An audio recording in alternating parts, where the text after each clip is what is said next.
Mbahaye ikaze hano kuri YouTube channel yacu kandi ndabashimiye ukuntu muhora mutwitaho munadukurikirana uko bukeye n'uko bwije. Aka kanya rero reka tubashimire kandi ko mwiteguye kubana natwe mu kiganiro twabateguriye uyu munsi. Rero niba ari bwo kitureba kanda subscribe aho hepfo kukazogera ndetse ukande like na share kugira ngo ibyo tubagezaho umunsi ku munsi bijye birushaho kubageraho ko bukeye nuko bwije. Nge rero gutegura iki kiganiro nitwa Shadi Nshuti. Tugiye kuganira ku ngingo ikomeye, ndaritse abantu bose kuza mukigira hino kugira ngo tuganire. Turaganira iki rero? Tugiye kuganira ingingo ikomeye twese itureba, ingingo niba navuga ngo irababaje ariko irababaje, niyo mpamvu muri kubona nyivuga nanjye ntishimye cyane. Ni ingingo maze iminsi ndeba, mu myaka maze ndeba, ariko nkabona birababaje. Rero mpisemo kubinyuza kuri iyi platform, wenda baza kubikurikirana muraduha ibitekerezo kuri comment, muragenda mugira icyo mutubwira, tubiganireho tuganire ku buzima, ku byo tuba tubona bigenda ariko n'ibitagenda tujye tubikomozaho. Uyu munsi rero ingingo naguteguriye ni ingingo ivuga ngo gushyingura barahurura ariko kurwaza ukiri muzima bakabura. Sinzi mwebwe niba ariko mubibona, njye niko mbibona. Iyo umuntu yapfuye, umuntu yashizemo umwuka, baravuga ngo yitabye Imana, byaterwa nuko buri wese abyita, ariko iyo umuntu yashizemo umwuka icyo tuzi cy'abantu barahurura. Ariko kurwaza ukiri muzima ni ikibazo. Mwebwe siko mwabibonyera, njye niko mbibona.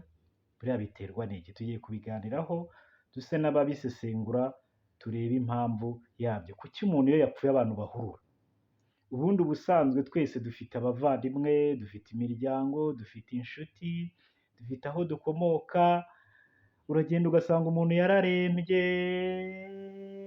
akarinda iyo apfa agahodoka, hanyuma amatangazo n'amamesaje agatangira agacicikana, dutabare dutabare dutabare dutabare. Biriya bintu biterwa n'iki? Kuki tutita ku muntu muzima tukita ku mupfu? Biriya bintu sinzi uko mubibona, ariko ni ikibazo dukwiye kuvugaho, tukakirebaho, kuko birababaje gusanga umuntu yararwaye, yaraheze mu buriri cyangwa yaragiye kwa muganga, ugasanga yabuze fagitire, yabuze ubwishyu bwo kwishyura fagitire bamuhaye, nyamara afite imiryango, afite bakuru be, afite abavandimwe, afite abahungu be. Umuntu akabura amafaranga yo kwishyura fagitire bamuhaye akarinda iyo aremba. Undi yabuze yo kwishyura mitiwere, undi yahororokeye mu rugo. Ubundi reka tunase nk'abaganira gato ku bintu bitera impfu za hato na hato. Ubundi mu buzima busanzwe hari urupfu ruterwa n'ubusaza, umuntu kuko ashaje. Hari urupfu ruterwa no kuba habaye impanuka runaka zitandukanye. Hari n'urupfu ruterwa n'uburwayi. Urupfu ruterwa n'uburwayi, ugasanga umuntu yararwaherayo, umuntu aragenda akifuza n'utubuto, akifuza n'akaji, akabura amafaranga, nyamara ngo afite abahungu bakize bari za Kigali, abakire baba hanze, afite abavandimwe bakize, ariko apfuye yifuza. Apfuye kubera kubura support, abuze ubushobozi. Ibyo bintu umuntu yamara gushiramo umwuka, message zigacicikana ngo mujye gutabara. Ariko ndabaza ikibazo, reka mbabaze, ubundi iyo uhuruye iriya ngengo y'imari mwahuruye iva? Iriya ngengo y'imari ntiyafasha umuntu akaba yabasha gusova ubuzima bukaba bwakongeraho iminsi? Ingengo y'imari ikoreshwa mu kujya gutabara, mu kujya gushyingura. Ugasanga ubaza Kigali, mu ntabare, mu muzehe wanjye, mukecuru wanjye, murumuna wanjye arapfuye, amakwasiteri agashorerana, reka imikenyero bagakenyera, mu nganda bakajyaho bakambara imipira iriho amafoto y'uwo muntu. Ingengo y'imari ikoreshwa mu gushyingura ikoreshejwe mu kumuvuza, aba yarakize ari muzima. Ubundi iyo muhuruye muba mugiye? Iyo uhururanye ibintu, imodoka ugasanga zirashoreranya ku irimbi zigera nko hirya iriya, nyamara umuntu yaragiye arahororumba, yabuze n'akaji, yabuze ubwishyu, yabuze ubuvuzi, ariko tuje gushyingura.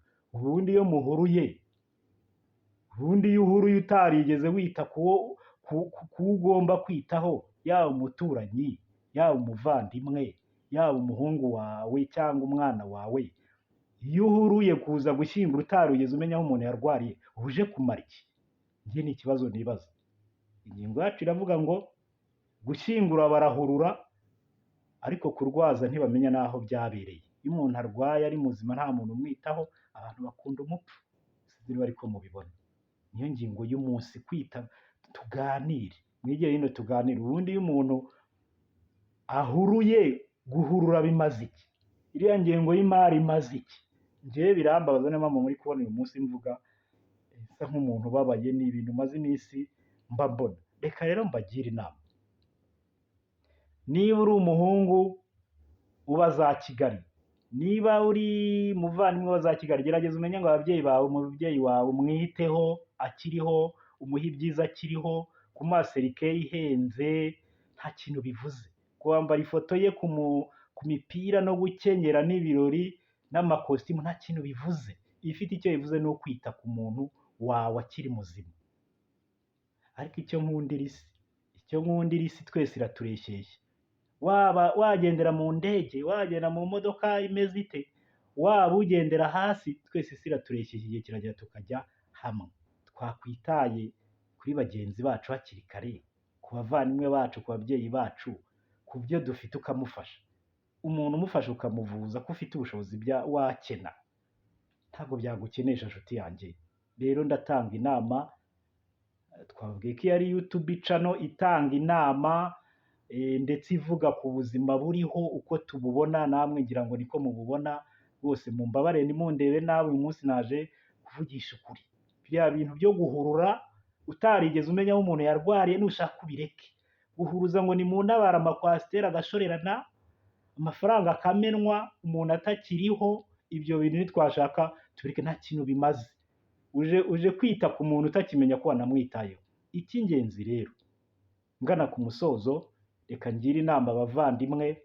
Niba waragize Imana ikaguha ubushobozi, ita ku bavandimwe. Umuvandimwe niba yarwaye umumenye.